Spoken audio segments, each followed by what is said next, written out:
एक तरफ प्रदर्शनकारी थे और ये सिलसिला आज कहीं ना कहीं पूरे दिन देखने को मिला है, जब कार्यकर्ताओं का जमावड़ा लगा रहा। आगे आगे महबूबा मुफ्ती थी और पीछे पीछे कार्यकर्ताओं की तस्वीर नजर आई है, जो तस्वीरें हम आपको दिखा रहे हैं। सनम आजाद इस वक्त हमारे साथ जुड़ रहे हैं, हमारे सीनियर साथी हैं, पूरी नजर इस खबर पर बनाए हुए हैं। सनम, बहुत बहुत शुक्रिया 5 के पंच में अपना समय देने के लिए। सनम, बर्फबारी हो रही है और जाहिर सी बात है अंधेरा भी हो चुका है, शाम हो रही है, इसलिए आपकी तस्वीर थोड़ी नहीं दिख रही होगी दर्शकों को, लेकिन आप जानकारी दीजिए पूरी कि महबूबा मुफ्ती साहिबा आज जहर उगलते हुए एक बार फिर नजर आई है। हालांकि मौका ये था कि अपने पिता की बरसी मनानी थी, अनुमति नहीं मिली तो थोड़ा भड़क गई, लेकिन मौका कोई भी हो, ठंड का मौसम चल रहा है और इस बयानबाजी से गर्मी का माहौल भी आ जाता है जम्मू कश्मीर में खास तौर पर। बिल्कुल हर्ष, आपने जहां पहले कहा कि बर्फबारी हो रही है तो जोर की बर्फबारी हो रही है, अंधेरा भी हो चुका है और चूंकि बर्फबारी हो तो इसमें अंधेरा जल्दी हो जाता है। लेकिन जब आपने सियासत की बात की तो सियासत में आज जम्मू कश्मीर के पूर्व चीफ मिनिस्टर मरहूम मुफ्ती मोहम्मद सईद का आज बरसी थी और ये 6th बरसी उनकी थी। वो दिल्ली के अस्पताल में उनकी डेथ हुई थी जब वो sitting chief minister of Jammu Kashmir थे।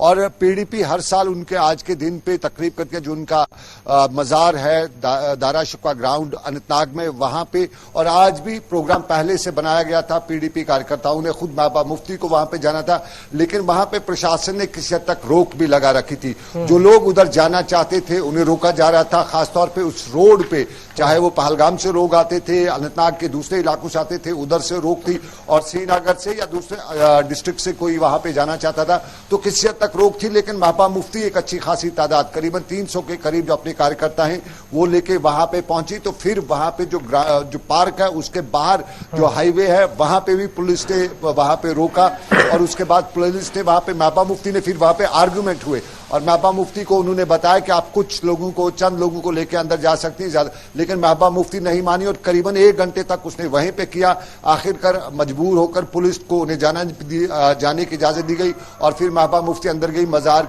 जो है वालिद का, उनके पिता का, उस पर उन्होंने फातिहा पढ़ी और वहां पे दूसरे कार्यकर्ता उनके साथ थे। लेकिन जब वो खड़ा थी तो उस बीच में उन्होंने अपने कार्यकर्ताओं से जो बाहर जब वो खड़ा थी उसने अपनी कार्यकर्ताओं से जब तकरीर की तो आरोप दिल्ली पे लगाया और पहला आरोप यही था कि तानाशाही चल रही है इस वक्त और जम्मू कश्मीर में उनका प्रोग्राम जो बात है, मंच जो बात है, वो कह रही थी कि एक पर्टिकुलर एक मंसूबा है दिल्ली का और यहाँ पे जो रोज के ऑर्डर्स आते हैं और उन ऑर्डर्स के जरिए यहाँ की डेमोग्राफी जो है वो चेंज करने की कोशिश की जा रही है। खासतौर पर उसने ये बताया कि आज अगर हमने दिल्ली से नहीं लड़ा इस बात को लेकर तो आने वाले दिनों में जम्मू कश्मीर के लोगों के लिए जमीन का एक टुकड़ा नहीं बचा होगा। ये दिल्ली इस वक्त पॉलिसी यहां पे कर रही है। महबूबा मुफ्ती का ये जो पूरा प्रोग्राम था ये करीबन 3 घंटे तक वहां पे रहा। उस 3 घंटे के बीच में लगभग 1 से 1.5 ठीक है सनम, लेकिन आप काफी सीनियर हैं, इन बातों को समझते हैं कि जो राजनेता कहते हैं, खैर राजनेता है, राजनीति तो की जाएगी, लेकिन क्या लगता है आपको महबूबा मुफ्ती आखिर क्या करने की मंशा उनकी है? क्योंकि आगे आने वाले समय में हम देख रहे हैं कि चुनाव होने हैं, परिसीमन अपना काम पूरा कर चुका है, परिसीमन को लेकर इस वक्त प्रदर्शन किया जा रहा है कि भैया कश्मीर को कम सीटें क्यों, जम्मू को ज्यादा सीटें क्यों।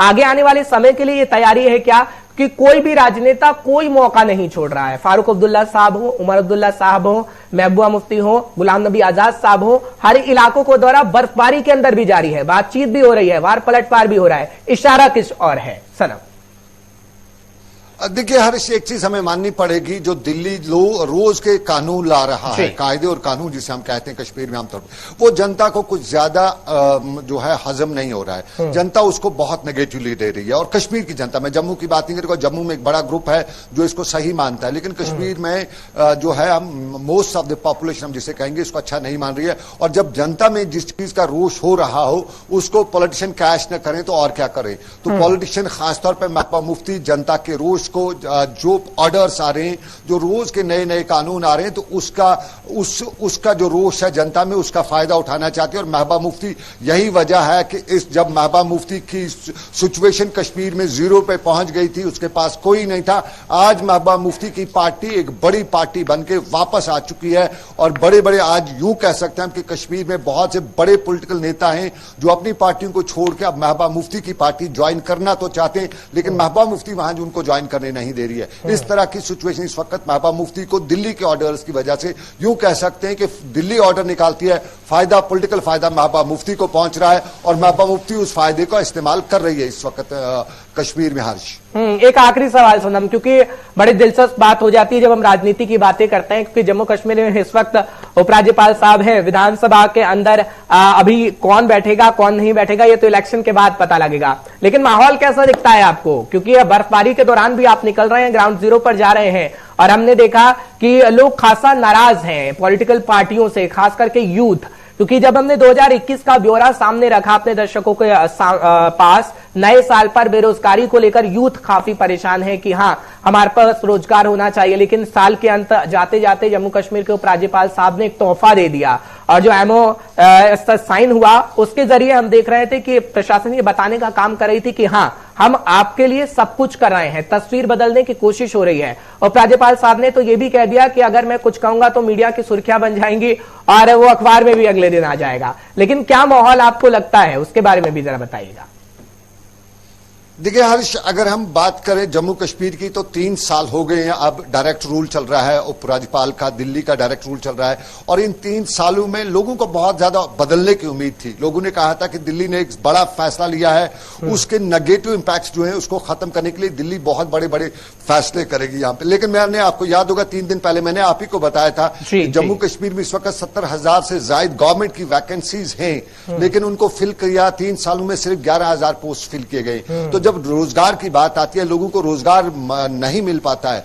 अब जम्मू कश्मीर का राज्यपाल कहते हैं कि हम एमओयू साइन करें, लेकिन एमओयू साइन करने से कुछ बड़ा फायदा नहीं होता है। सवाल ये होता है कि एक आम आदमी को रोटी मिल पाती है, उसको रोजगार मिल पाता है। ये 10 साल बाद की बात है, एमओयू जब आएंगे वो इंप्लीमेंट होंगे, वो 10 साल 5 साल के बाद की बात है। फिलहाल इस वक्त की डेट में आम युवा जो है वो दिल्ली से बहुत ज्यादा नाराज बिल्कुल, और यही कहीं ना कहीं ग्राउंड सिचुएशन है। सनम, बहुत बहुत शुक्रिया सनम, आपसे मेरे को अलविदा लेना पड़ेगा। फिलहाल बहुत बहुत शुक्रिया तमाम जानकारी पहुंचाने के लिए, दर्शकों को अपडेट रखने के लिए। फिलहाल खबरें कुछ और हैं, वो भी फटाफट से आपको बताते हैं क्योंकि समय बेहद कम बचा है हमारे पास। ओमिक्रॉन का फटाफट से जिक्र कर लेते हैं और आपको बताते हैं केसेस की संख्या लगातार बढ़ रही है। ओमिक्रॉन के केसों में फिर से बढ़ोतरी हुई है और जानकारी